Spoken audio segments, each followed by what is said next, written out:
Hello everyone, welcome to the channel. GATE exam is near and now it does not matter how much syllabus you have prepared because you just have 1 or 2 days for exam.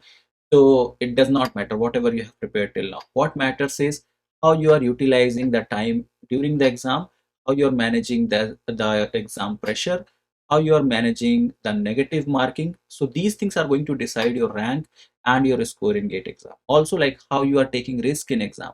We will talk about all that in this particular video. Probably this is going to be one of the video which can make your score from like whatever was decided to like plus 10 or 15 marks extra. We'll talk about that in detail. I'll be talking about how to manage time in exam. I'll be talking about how you can take risk in exam, how to manage numerical answer type questions and multiple selective questions in exam. Uh, like what are the strategies that you can apply to use this computer based test method so that you can take out best from it. Okay, so that's going to be all about in this particular video. So let's start with it. Let's dig into it in details. First of all, if you're not aware about it, let me just give you a brief idea about the exam. The GATE exam is going to be of 3 hours, which is 180 minutes, and you will be having 65 questions in exam. Now these 65 questions will include 10 questions from general aptitude and 55 questions from your subject. We'll be talking about chemistry because this channel is chemistry centric. So we'll be talking about chemistry over here, but you can apply this strategy in other subjects as well. Okay. So 55 questions from your subject, 10 questions from general aptitude. So this is what we will be having. Now these 55 questions will include three types of questions. One is multiple choice questions, which are MCQs. Other one is multiple selective questions where there will be more than one answers in the options. And then there will be numerical answer type question where there will be no options, but the question will be kind of fill in the blanks where you have to answer, like you have to fill that number or that value in the answer. Okay. These three types of questions we are going to get, and all these three questions require different strategy to approach. Okay, so let's first of all talk about that how to manage these 3 hours. This is one of the strategy which I have been talking about in my previous videos also, like during previous exams, and it has been proven. Like a lot of students have thanked me after exam that they have applied this strategy and it has certainly helped them in in appearing or in completing the complete question paper. So this method I call it 3 round method technique for GATE exam. Since you have like 65 questions, you can do 3 rounds because you have enough time over here. Okay, so in 3 round method technique, what I say is that for initial 40 minutes, for 0 to 40 minutes, when you get the question paper, you just go through the entire question paper. Okay, you go through them and you can, like, there will be some questions which you can simply answer like this. You will read the question and you will be able to answer. You don't have to think about it, and you don't have to waste much time. So these are like easy scoring questions. You will find at least 5 to 10 questions like that. There will be some question, if you are talking about chemistry, you might get some question where they will just ask about that which of these are like have chiral centers, or which have uh, like kind of questions in that way. Okay, so just by looking into the options, or which of these have a certain symmetry in from the group theory, so you will see the question, and by looking itself you will be able to guess the answer. So these are called easy questions, okay, or easy scoring questions. So these questions are the one which you have to which you have to reward. You have to get the reward of them within like first 40 minutes. You can keep answering them. You don't have to waste time on every question here. You have to read the question. If you know the answer exactly in that time itself, just mark that answer and move to the next question. Okay, so if you see the GATE interface, there are three options which you will have below question. One will be clear response. In case if you have marked option A and you think that that option is not right, you want to go to the other option, clear that response and then choose the other option. Okay, the next option is that mark for review and next. In that case, you have marked the answer but you are not sure about that answer, you want to come back later. So you can do that, and in that case that question will be marked with a blue color. And like if you have marked the answer in that case it will be marked with blue and tick. And if you will not mark any option with that, or just you say mark for review and next, in that case there will not be any tick. Okay, you can see the like the whole panel, there will be mentioned like which color code they are using. And then there is an option which says that save and next. So that is like you have marked the answer and you're going to the next one. Okay, so it is very important to understand what you are doing. So within the next 40 minutes You have to simply answer those questions which you are okay with it. And if you keep on going for every question, like 40 minutes is not a less time for reading out the entire question paper. You can keep going through each question, see if you know the answer, mark for it, and then save a next to the next question, and like that you can do. Okay. Also, in the same time itself, if you think that that question you know the formula and it will take some time to solve that, in that case you mark for that question for review and do next.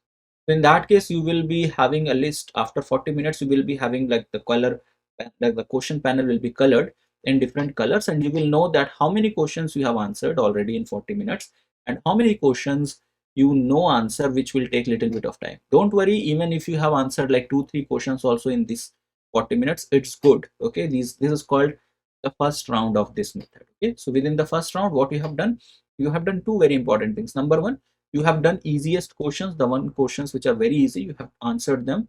And the second thing is, now you know the entire question paper and you have also marked those answers which you think that those answers are right, or the answer which you know. Okay, it will just take some time or some thinking to answer that question. Now comes the second round. Okay, in the second round, now you will go to each of those questions which you have marked in the first round, and you will go to them, utilize your time, give the calculation or whatever thing is needed, think about it, give like some time, 3 to 4 minutes to that question and solve that. This second round will go till 40 minutes till like 40 or 45 minutes till 140 minutes. Okay, so you will give around 100 minutes for this. Okay, so that means you are giving almost 2 hours for this. 2 hours is enough to solve the marked answer. So by the end of 140 minutes, now you will also like you will be having the remaining last 40 minutes or last 30 40 minutes. So within that time, you have now answered all the questions which you either were easy or the one which you were aware about, or which you were like thinking that yes, these answers I know. So you have done those questions within 2.5 hours or within like 40 140 150 minutes. Okay, so this is the second round. In this round, you can take time for each question, you can think about them, you can answer them properly. Do not take risk in this round. Okay, after this thing, you will have last 30 minutes. These 30 minutes you will utilize in two forms. Number one, you will look for all the questions, like you will review them, so that whether you are doing any silly mistake or not, look upon your silly mistakes.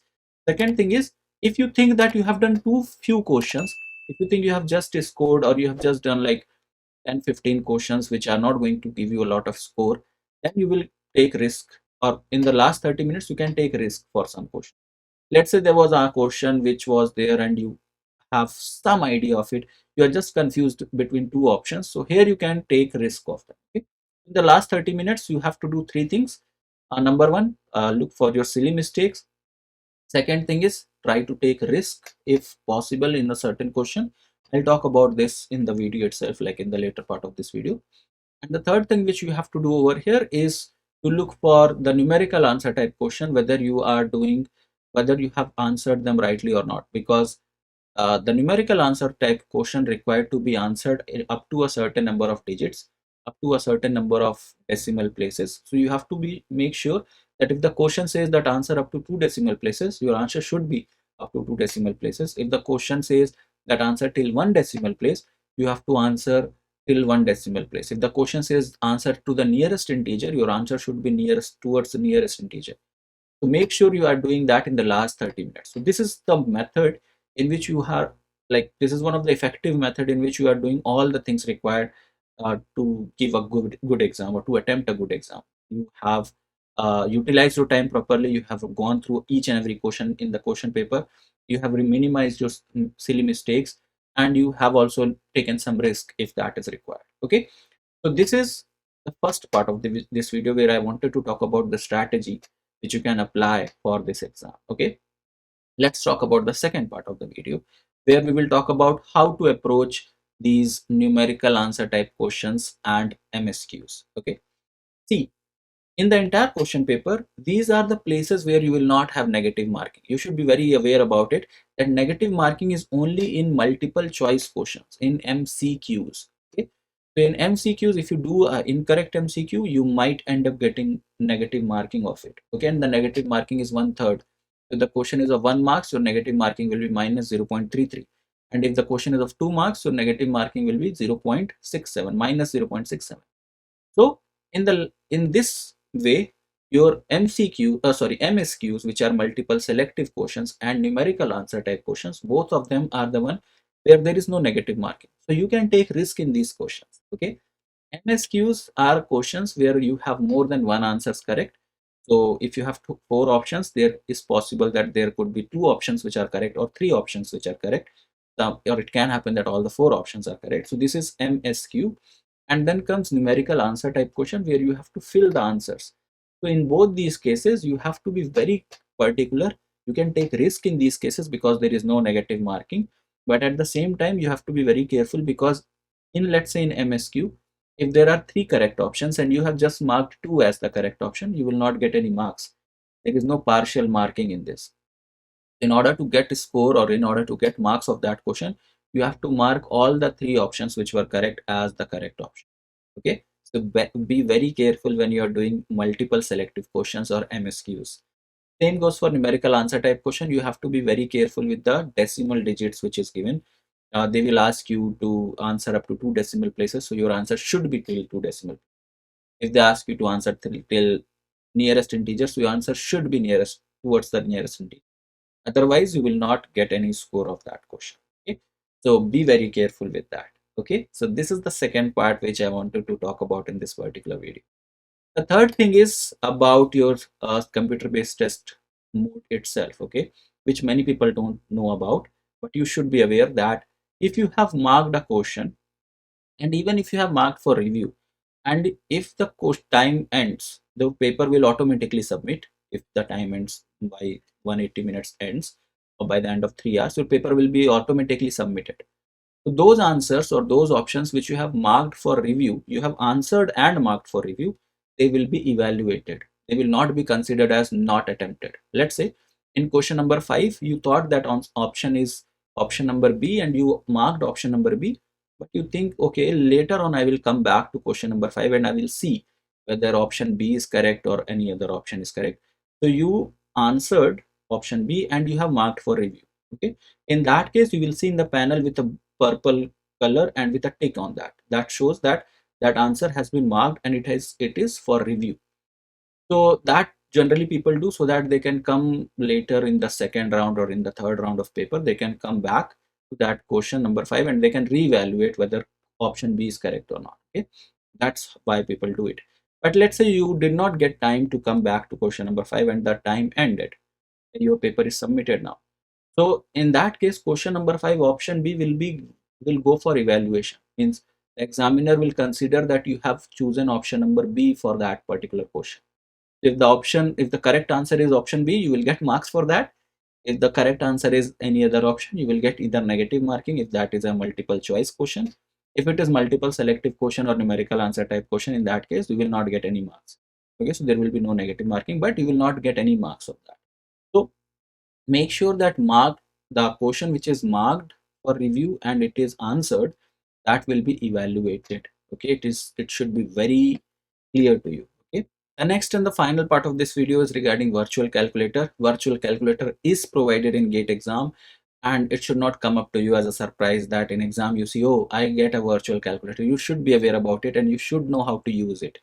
In case if you don't know how to use it, I have made a video on that. You can click on I button and watch that video. So virtual calculator is a must. You should know about it.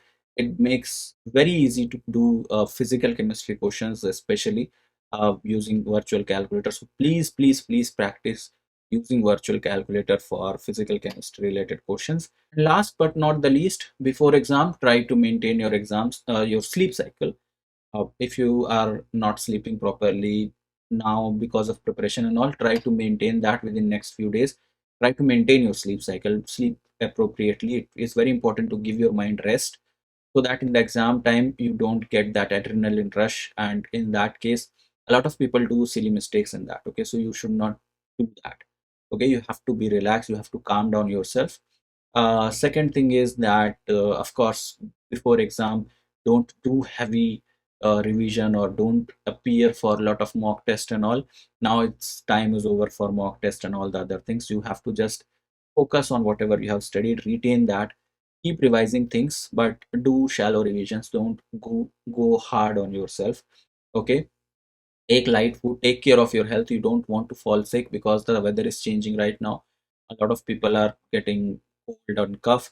So try to, like, don't get into that. Don't drink, or don't drink cold water or something like that, so that you get this common cold or something. So basically take care of your health. Okay, that's what I want to say. And yeah, because you can't afford getting sick just before exam, and then missing exam or not at your best during the exam. So this was all about in this particular video. I just wanted to cover each and every important things before exam, so that you're aware about it. You're not going for something as a surprise. You're not getting something as surprise in exam. All right, so that's it from my side for this video, guys. Thank you so much for watching. If you guys have any question, or if you have any query, you can ask them down in the comment section below. I'll try to answer you over there, and I will see you guys in the next one. All the best for your gate exam, and we will meet after the exam. We will have discussions about it. And yeah, take care. Bye bye, see you.